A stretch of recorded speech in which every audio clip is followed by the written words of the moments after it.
Okay, so now with that said, it is now time that we are going to jump onto the grand finale. And this will absolutely be a grand finale because what I'm about to reveal to you is something that I'm not going to exaggerate when I say this, but it's going to be pretty shocking. It's actually going to pull up the curtains or pull down the stage and reveal some secret drama that has been revealed in a place that you never think would be an area that would have some significant drama. But even though this is not animation related, this is something related to something that I'm very passionate about, which is the Muppets. In fact, I love the Muppets as much as I do love animation. And reading about this is honestly a massive eye-opener. So with that said, yeah, I see some people in the comments want to try to hype it up because it's the Muppets. It's like, it's the most sensational, inspirational, celebrational, Muppetational grand finale, yay! Yeah, about that. Unfortunately though, as much as it would be fun to really talk about the Muppets in a positive and light way, this is not going to be one of those reasons, unfortunately.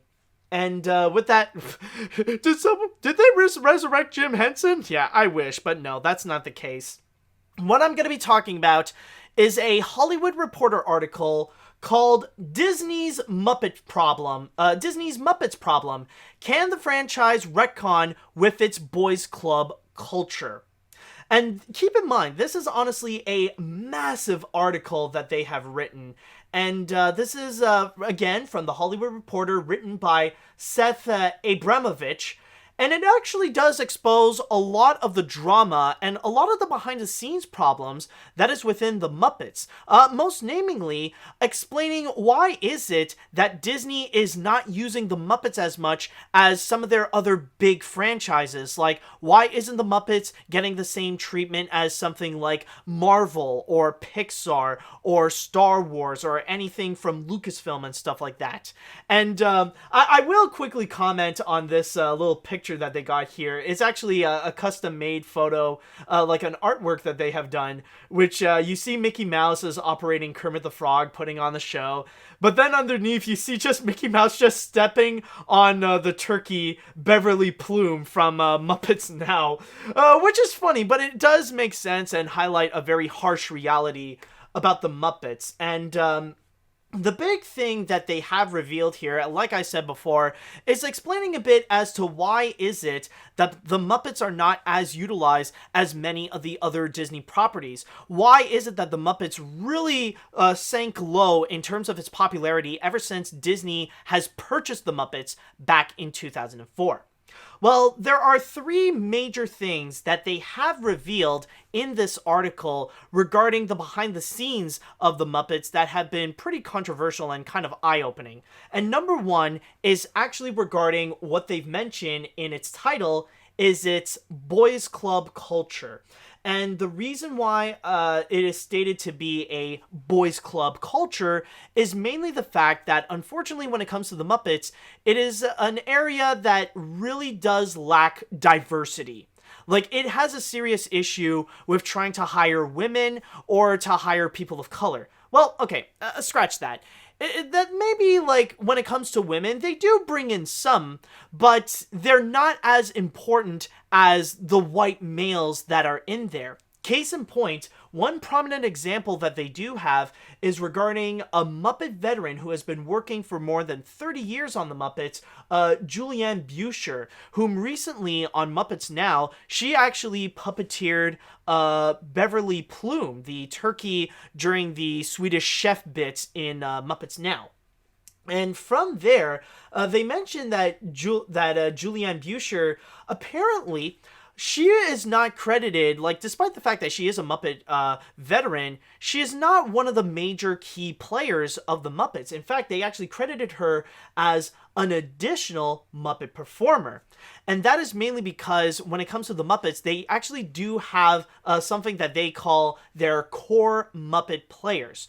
And unfortunately, every single one of those core Muppet players are just white males. And by the way, when I say core Muppet players, those are the people that would play the major Muppet characters like Kermit, Fozzie, Miss Piggy, Gonzo, and so much more. And the people that they got include Matt Vogel, Eric Jacobson, Dave Goels, Bill Barretta, Peter Linz, and Dave Rudman. Those are the 6 key players. And those are the only 6 key players, unfortunately. When there would be other people that would come in that are people of color or that are women, they cannot access to those core players, unfortunately. It's just them playing the main ones while everyone else has to play the extras. This is why a lot of people have complained that within the Muppet Studios, there is a serious lack of diversity, or there is a lack of diversity to show that women and people of color are as important as white males. Now, you might be thinking that maybe it's just a bit of a social issue of just a diversity thing, but it's actually a little bit more to that. There is actually a little bit more in the case that it actually does play a major factor in terms of the lifestyle that either the core players or that the additional performers, where all the women and the people of color usually end up with, there is a massive difference that does affect their lifestyle, and more specifically, it does affect their salary. So I'm just going to quickly read from the article here from Hollywood Reporter, where it really does emphasize this, where it states, where would I start? Okay, so yeah. It pretty, oh no, okay, here it says so, right? Yeah, it starts from here. It states Busher, who would not comment for this story, and keep in mind there's a lot of people that either want to remain anonymous or they just don't want to comment whatsoever on here, is listed as a additional Muppet performer on Muppets Now, a credit typically assigned to supporting puppeteers who operate hands or play rats and chickens. For that, she earns scale, or, excuse me, she earns scale, or $1,500 a week, far less than what the core performers make. Disney would not reveal those figures, nor would it make any Muppet Studio employees available to comment, but insiders say they command fees more in keeping with typical live-action series leads, easily tens of thousands of dollars per episode. So as you can imagine, the core players, they would get tens of thousands of dollars per episode, whereas the additional puppeteers, they only get $1,500 a week. You can definitely see the unbalance that's in there, and why diversity can be a massive problem, because that, like, when you're in the Muppets, if you're a woman or a person of color, then you won't be able to get those tens of thousands of a week, mainly because you're not one of the core players. Which actually does lead to the next problem that they have, number 2, and that is regarding how Disney finds loopholes in order to really underpay the puppeteers, like pay them so much less than they should. And this was pretty much actually revealed that, like many other companies, Disney would try to find loopholes in order to keep the payments really low and not actually pay them as much as they probably should, just like I said before.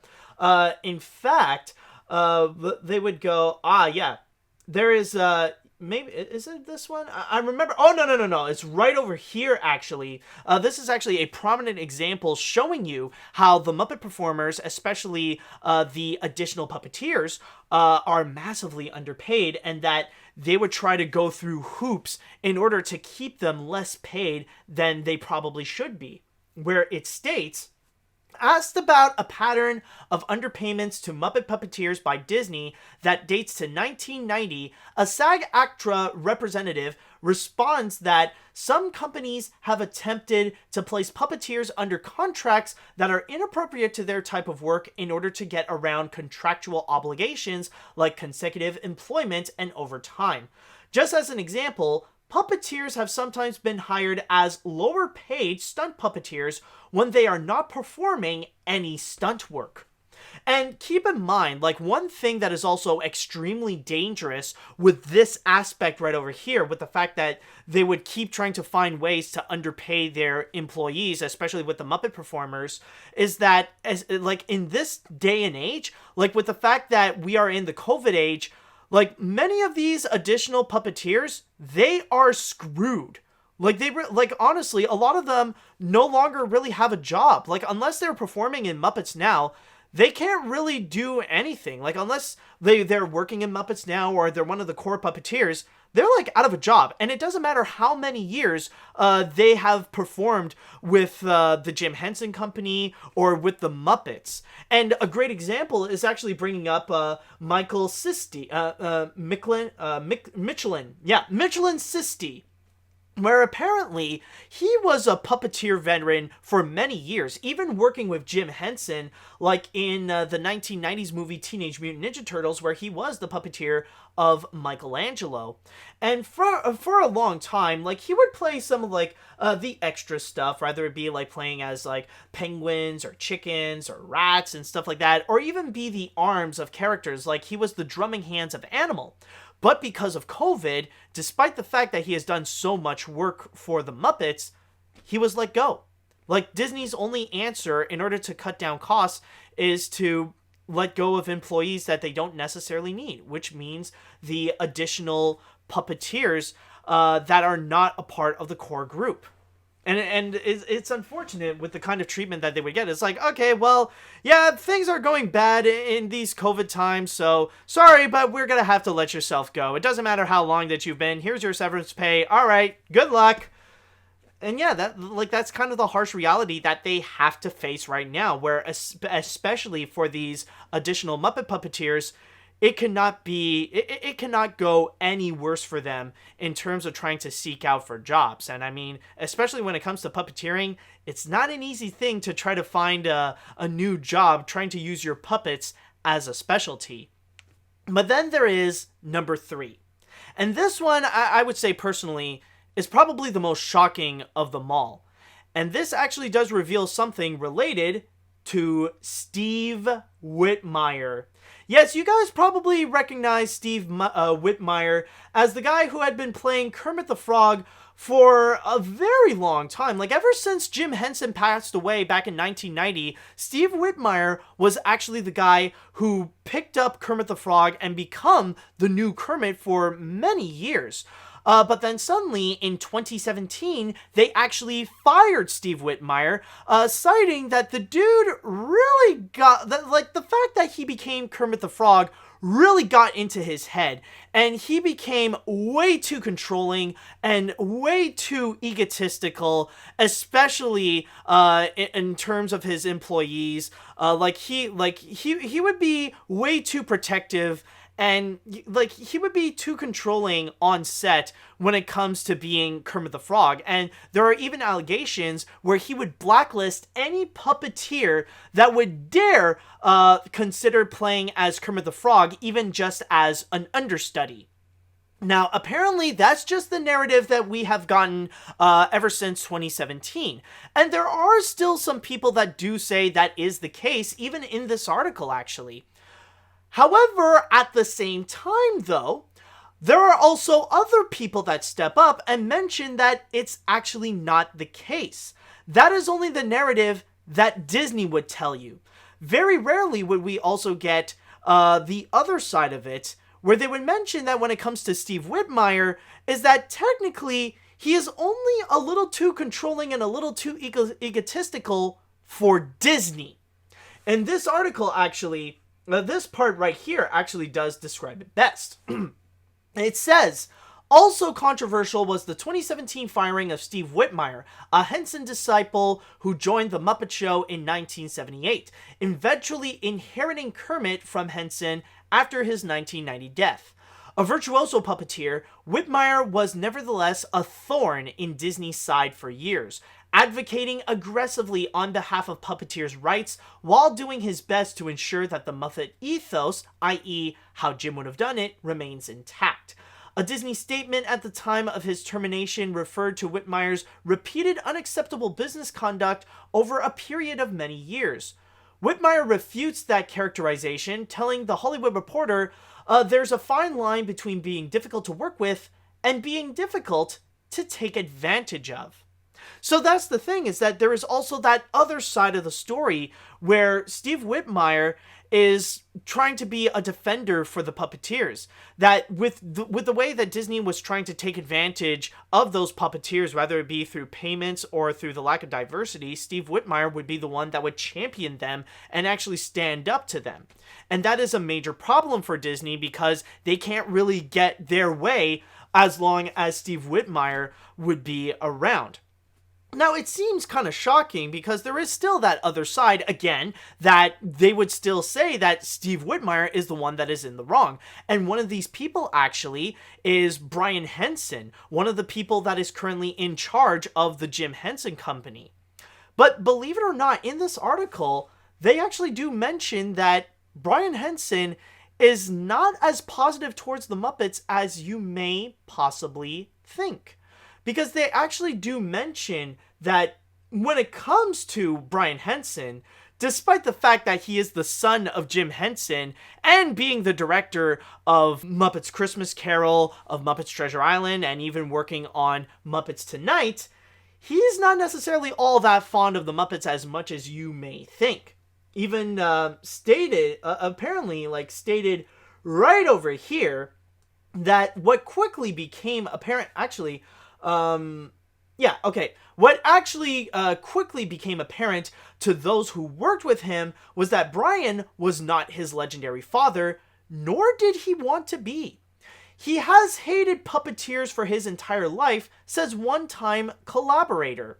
He has this thing that these people were siphoning from his father, like vampires, Jerry Nelson, Dave Goelz, and Frank Oz. The source continues, citing Henson's original core team.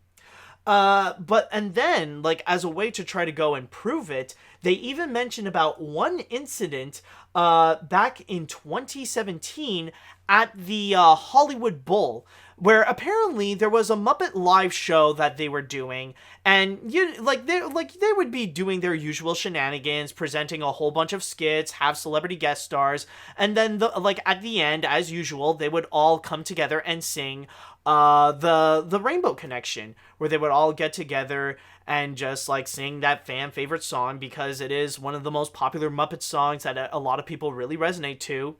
And from there, apparently it has been reported where backstage, Brian Henson was actually overheard just blaring out, "I hate that fucking song!"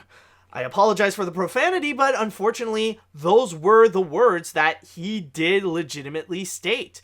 So there is that possible side that maybe Brian Henson is not as fond or as not as optimistic or friendly towards the Muppets as he may probably seem. But then again, those are allegations. That's from one side. There is still that other side, like Lisa Henson, the other person who is in charge of the Jim Henson Company.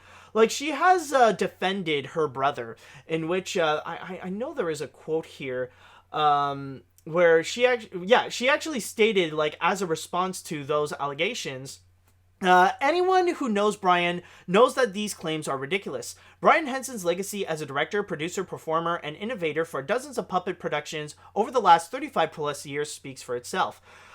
He considers the original Muppet performing troupe part of our family and has regarded Paul Williams, writer of Rainbow Connection and Brian's music collaborator on Muppets Christmas Carol, as uniquely the best songwriter ever for the Muppets. So that's basically the big thing about all this, is that it really does highlight the harsh reality of what is going on with the Muppets and what has happened backstage, rather it be the situation with diversity, with underpaying their employees, and with the case of Steve Whitmire. And going one by one, or at least I could say generally, one thing that I could say is that even though a lot of these things might be allegations and might be things that are not fully confirmed, I can unfortunately say that I feel like many of these cases are actually true.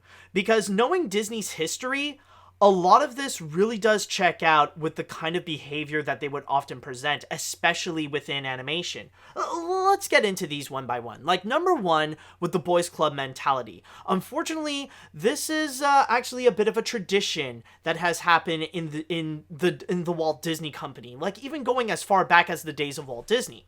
Now, you could pretty much excuse how things were back then in the age of Walt, mainly because that's how things were back then. It was a lot more male dominant, where female workers are not usually viewed as highly as their male counterparts, and that's why women don't necessarily get as much opportunities as men do, even in the Walt Disney Company, where the grand majority of them are just stuck in the ink and paint department. But then, as you would go along, like, now that women and feminism are becoming more prominent and more significant in order to obtain more women's rights so that they could be equal to men, well, that's still a bit of a massive problem at Disney, where there is still a bit of that misogynistic mentality and a bit of that toxic masculinity that still kind of covers a bit of the Walt Disney Company. And even the lack of diversity as well, where it's not just women, but even a bit of people of color as well, they do have a little bit of a hard time. Now, they did get better, of course, but there is still that issue that is still there. And case in point, probably the best example of that is what has happened with Pixar. We have all heard about the reports that because of the leadership of John Lasseter, they have really formed a toxic masculine environment in there. In fact, there is even a little bit of racism that was also dominating at Pixar at the time. And that is all like that, and that really did play a very significant factor with the hashtag #MeToo moment that John Lasseter endured, with multiple claims, and a lot of them have pretty much been confirmed, about how John Lasseter pretty much would behave very inappropriately towards women. Maybe not as bad as like something like Harvey Weinstein, but still not okay for anyone to do in his position. And from there, like, we can really see that happen, and it's really not that surprising to see that, like, even when Disney bought the Muppet Studios back in 2004, like, they still kept that boys club mentality intact that's in there. Now, granted, I will say, by the way, going back to Pixar, I know some people might say that technically things did get a little bit better under the creative leadership of Pete Docter, but that's just saying that Disney still has a very prominent history of having that boys club mentality, which still applies to the Muppets. And with the thing about the Muppets is that, like, well, when going into the issue of the Muppets, yeah, it definitely is a massive problem that they kind of built up this system where it makes it next to impossible for women or for people of color to get a prominent job working for the Muppets, especially when the core players are nothing but white males. However, one thing that I can say is that, unfortunately, this might be a case that I feel like more than anything else, it's going to be the hardest to really try to fix, because it's a system that has been built ever since the very beginning, back in the days of Jim Henson. And this is not necessarily Jim Henson's fault, because anyone who knew him would say that he is the most caring and liberal guy out there, who does care about everyone and wants to make sure he wants to give opportunities to as many people as possible, including women and people of color. But unfortunately, it did end up becoming a whole system within the Muppets where it is mainly dominated by white males. And it's going to be a hard case to break, especially when it comes to many of the prominent Muppets. They're all played by dudes, even if they are women. Like, think about Janice and Miss Piggy. Like, those are both female Muppets, and yet they are actually known to be played by dudes, especially with Miss Piggy. However, from there, that also brings up a problem of why it's going to be very hard to fix, or it's impossible to fix, because it's also part of tradition. It's kind of impossible to think about Miss Piggy being played by a woman, because Miss Piggy has always been played by a dude. In fact, some could argue that Miss Piggy is the most renowned and most beloved drag performer of all time. I mean, like, technically Miss Piggy herself is not a drag, is not a drag queen, but it's not inaccurate to say that Miss Piggy is a drag performer, because when you would have to perform as Miss Piggy, yeah, you got to go in full-on drag. You really got to go and exaggerate your diva side. That's the whole point of Miss Piggy. So from there, it's kind of difficult to try to really break that. And I think, like, when it comes to the diversity aspect, the most difficult thing for the Muppets to try to balance is going to be between diversity and tradition, to really find that good middle, because there are some traditions that you just cannot break. But at the same time, it is important that they need to go and include some diversity, so that they can give more opportunities for women and for people of color, so that they could also be considered core players, that they can't just reserve it to just white males. And maybe a way that they could do that is just to try to go and expand upon their core players, who can be considered a core player, so that they can include those people. And the thing is that it really, yeah, like, technically, it's not necessarily just a Muppet problem, but yes, it is a Disney problem, because when you do look at Jim Henson, this article does even state that that when you look into the Jim Henson side, Lisa Henson actually does do a great job in trying to include as much diversity as possible, especially when it comes to some of their modern productions, like The Dark Crystal, Age of Resistance, where they hire a lot of women and a lot of people of color to perform as Muppets. To perform as, like, the characters in the show. But when it comes to the Muppets, it's gonna be a tough egg to crack in order to bring them in, to really contribute to the Muppets as much as people like Matt Vogel or Bill Beretta or Dave Goelz, to be among their ranks. That's gonna be something that I feel like is gonna be the most difficult among all of them. But then you also got the aspect of the Muppet performers being underplayed. Again, that is another aspect that I feel like really does check out with the history of Disney. Because, Disney, the truth is, they are a giant corporation. And with every giant corporations, their biggest enemy is union workers. And no matter what they try to do, they will try to find ways to go through hoops in order to try to save money, instead of taking care of the well-being of their employees. In fact, we just saw this recent example of this with Disney firing around 28,000 employees at both Disneyland and Walt Disney World.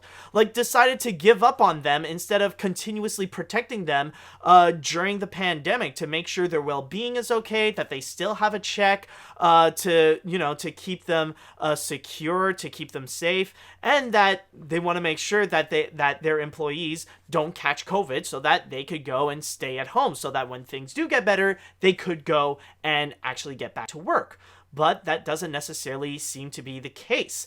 And especially when it comes to the Muppets, yeah, of course they're going to try to go and find ways to try to go through loopholes so that they could go and underpay them, especially with the recent treatment that they have been given to the Muppets, considering that they don't necessarily care about them. And that's kind of the big thing that we have seen throughout the Muppets ever since they were purchased by Disney, is that that Disney doesn't really care about the Muppets, and they wouldn't necessarily be in the mood to try to spend so much money as much as their live action remakes or something like that.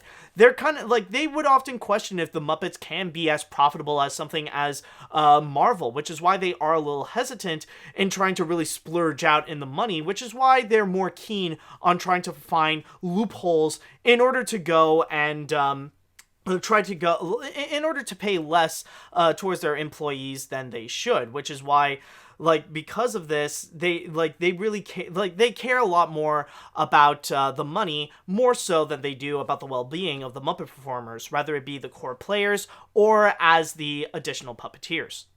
But then you also have the aspect of Steve Whitmire. And again, this is a situation that is definitely not black and white. Beforehand, a lot of people kind of just accepted that, yeah, okay, so Steve Whitmire can be a bit of a dick, and that's why he got fired from the Muppets. And they even got Brian Henson behind his back.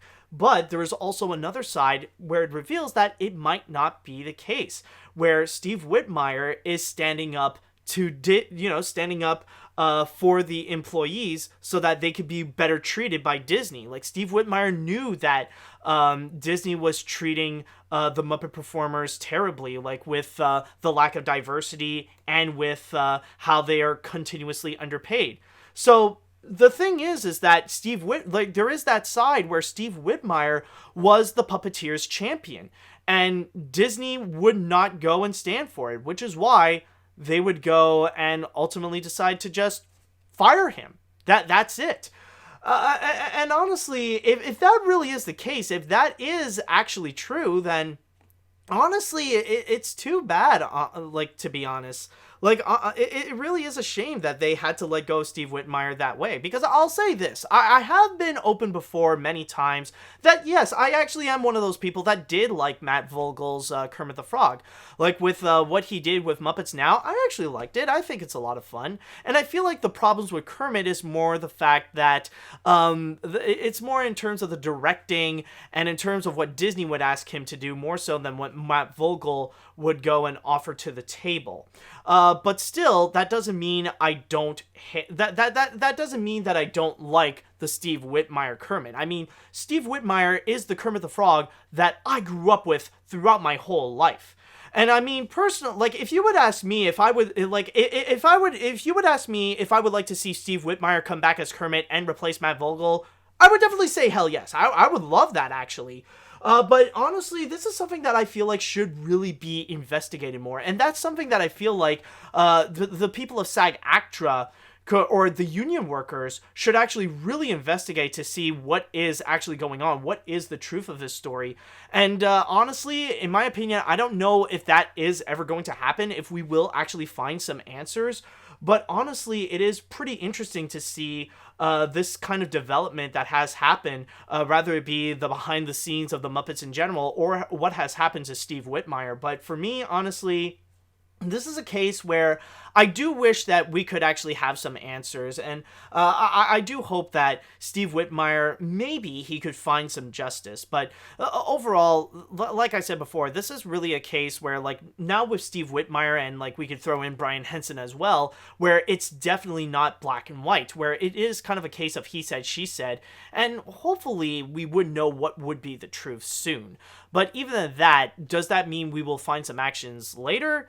Who knows? But one thing I will say, though, is that in this article, it did actually confirm that things will seem to be a bit better for the Muppets. Because a big factor into why the Muppets were never really that popular ever since they were purchased by Disney was mainly because of Bob Iger. And Bob Iger is openly not a fan of the Muppets whatsoever.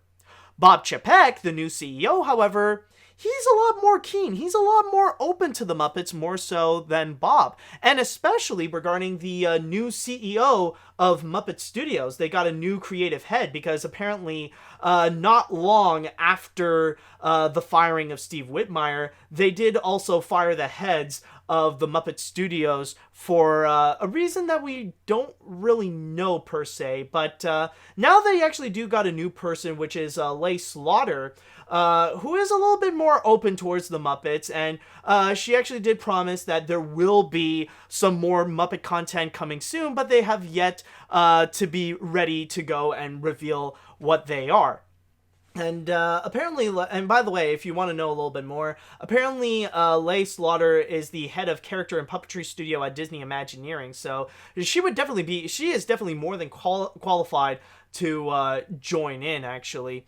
So, like, maybe there will be a little bit more of a positive future when it comes to the Muppets, but it really does highlight this massive drama that's been happening behind the scenes with them. And that's one major reason why I really wanted to go and talk about this in the podcast, is because it really reveals a side of the Muppets that nobody actually does know. It actually does reveal a side where there can be a lot of problems with the with the Muppets, rather it be in terms of the lack of diversity in there, and that is mainly because of a system that kind of makes it hard to break for women and for people of color to actually join into the ranks of the core group of the Muppets. Like, will a black guy ever play Kermit the Frog or Gonzo or something like that? Or would a woman be in the ranks to help play prominent Muppet characters?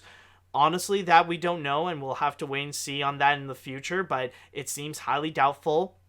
We know about Disney's ongoing treatment of their employees, and usually it can be like crap, and especially with the fact that they really don't care about the Muppets, then they're not going to care to help pay them more and stuff like that, and hopefully there will be unions that would go and investigate on this.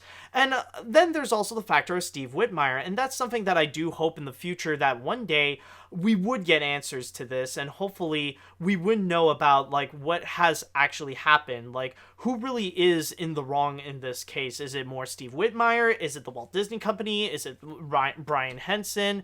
Honestly, I don't know, but that definitely was a decision that, in a way, kind of reshaped the Muppets as we know it today. And this is no criticism against Matt Vogel at all. This is just something to wonder what has ever happened to one of the most prominent and one of the biggest Muppet performers that they've had, like, ever since the days of Jim Henson. It really is kind of a major mystery, but yeah, that's kind of the whole story. And again, I really do recommend that you go and check out this article from the Hollywood Reporter to really go more in depth into this. But yeah, I think this is something that should be highlighted a lot more, and it is definitely worth discussing regarding the situation with the Muppets. Okay, so with all that said, though, I know this is definitely a lot to take in, but now I want to ask you all in the chat wall, what do you all think about this? What do you all think about the whole solution with the Muppets? Again, I know this is a lot to take in, but let me know what you think. Okay, let's see now. Can we have just one fave that isn't problematic to some extent? In all seriousness, this really does suck. And the lack of diversity is especially ludicrous because the characters are stuff like frogs and pigs and bears and whatever. No disrespect to the talent of the core cast, but why does it matter that they're the dreaded privilege combination if they're not restricted by any race, or at least in any human? That, again, the big problem is just the fact that it's kind of the system that's built in ever since the days of Jim Henson. It's not necessarily Jim Henson's fault, but it's just kind of the way it is that ultimately got built up. Let's see now. One thing for sure, I'm never going to look at the song Man or Muppet the same way again. Still though, I do wish the people at Henson Studios the best of luck for things to get better. Also, the rumors are true about Brian Henson, is that why he made, that's why he made the Happy Time Murders. I also have to wonder if this is why the Muppets History Show at Disney World got canceled. That could, well, I mean, the thing, it's honestly kind of interesting that you do mention about the Muppets History Show, because in a way, it has kind of come back, because at Walt Disney World this year, the Muppets did return, not necessarily as a show, but in that same area where they would have the History Show, they actually do have the Muppet characters just pop in from time to time, just celebrating Christmas. So, that could be a bit of a different story. But yeah, you do bring up a very good point, and that actually is related to Brian Henson, where there is more of a strong case that he could be more against the Muppets, and that could be what kind of fueled him to go and actually do the Happy Time Murders, to give a new image of, Jim Henson-style puppetry that is different from the Muppets. It's in a way, it's kind of like a way for him to fully separate himself from the Muppets, to go and make content like the Happy Time Murders. So you do bring up a good point right there. I have been a long-time Muppets fan ever since the day I was born. Hearing these stories made me feel disappointed, but that won't mean I won't like the franchise anymore. I will still think the Muppets are enjoyable. I hope things improve both in the franchise and behind the scenes. By the way, I just remember that there was a Sesame Street project in which Cinderella changed genders because Elmo took the starring role and called it Cinderelmo. Boy, did that not age well. Yeah, there was that. Okay, let's see, what else do we got here? What other comments do we have? There we go. I remember the classic story regarding Jim Henson's refusal to sell the Muppets to Disney back in the back in the late 1980s, and his sudden and abrupt death that followed, and the suspicion that might have raised among something about Disney morality. But between this and the other stories about Pixar being a white boys club, as well as the instances where Disney has found loopholes to underpay / fire their workers in their parks as well, it's hard to stomach, and I'll figure out how much it's true or not. Yeah, that's the thing. It's like it's something you need to process like for a while. Like this is not something that you can find a conclusion like right after hearing this. This will take time to register in your brain. Let's see, but with $1,500, if I were an additional puppeteer, a big pay wouldn't really matter. Art shouldn't revolve around money as long as I get to enjoy the passion I love. Then I'm more than content with the results. Even if it should be temporary, I would be grateful that I would be given the opportunity. I apologize if it sounds insensitive, but I hope someday people can come together again. Yeah, well, I mean, like, I understand what you're trying to say, that it's more important to love your art more so than just doing something for the money. That is true. But then again, this is not really about, it's not really about the passion or anything like that. It's about the fairness. Because the thing is, there's a big difference between $1,500 a week and paying tens of thousands of dollars per episode. And from there, you could definitely see the imbalance where it can actually be a little bit unfair, especially when it comes to the diversity aspect, where the people getting tens of thousands of dollars is only for people who are white males, and that's it. So that's why it's a situation that is a bit problematic. Let's see, what else do we have here?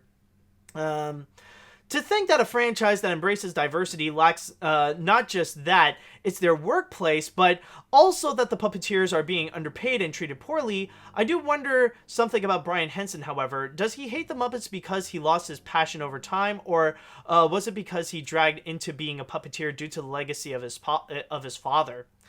Honestly, that could be a massive possibility. Like, really, who knows at this point?